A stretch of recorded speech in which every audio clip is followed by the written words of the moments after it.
Greetings, my human friends. This is Rudolf, the tall white alien. In the last two videos I spoke about an extensive tunnel system and the planet Earth, which has been used by a non-human race called Aurelians. This is the name we gave them, Carl and me, because they have no name otherwise. Today I want to introduce you to another function of some of these tunnels. The function of time travel, intergalactic and interdimensional travel. These are not the tunnels which lead either from point A to point B. You enter and you exit somewhere else. No, these tunnels end up deep under Earth for miles and miles in front of a rock formation. They've been dug and they have no exit. And these are tunnels which human explorers and human scientists also have found sometimes and wonder, why would anybody create such a massive earthwork and suddenly stop? What is the purpose of a tunnel when it doesn't lead anywhere? Well, that's what I'm talking about today. The portals. That's what some of them, not all of them, are.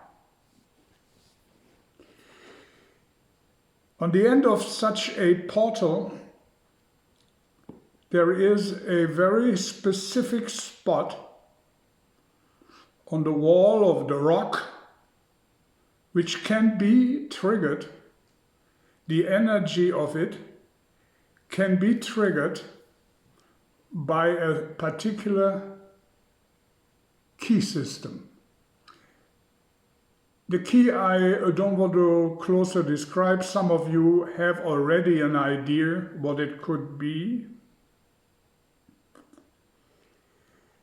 And the one who is knowledgeable where to set the key on the surface of the rock is able to make a dimensional, time or intergalactic jump to a spot where he wants to go. Once the key has been placed on the right spot, there will be a 25 by 25 inch large square, light up bright red with the average temperature of 600 degrees. This will create a zero magnetic moment. It's only a moment of zero magnetism where the DNA of the traveler is going to be neutralized and placed as a copy on the other side where the traveler wants to appear. As I said, it can be in another time, in the future, in the past. It can be on another planet if he is able to withstand the natural environment, or it can be a different dimension, very close by or further away. Because the DNA of the person is going to be the same makeup, but it's neutralized in that tunnel where the person takes the jump and will be rebuilt on the other side. The body of the traveler will remain in the tunnel, either for a certain time until he appears until he goes back, or if he does not come back because he decides to stand on the other side, in the other time, in the other dimension, then his body will stay in this tunnel and he will end up decaying, because there is no such thing as taking your body with you when you make such a journey. And that is also why in some tunnels there are rooms at the end where scientists, human scientists, find skeletons. Skeletons of male and female, sometimes even skeletons of children.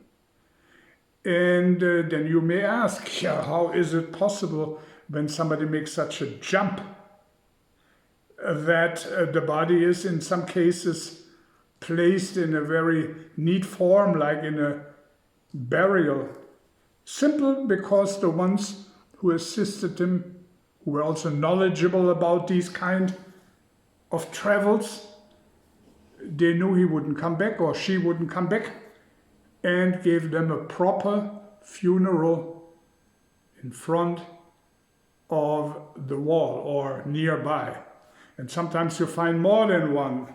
You find 6, 7, 8 corpses or skeletons after thousands of years still laying there, because that's where unneeded bodies, unneeded corpses still remain.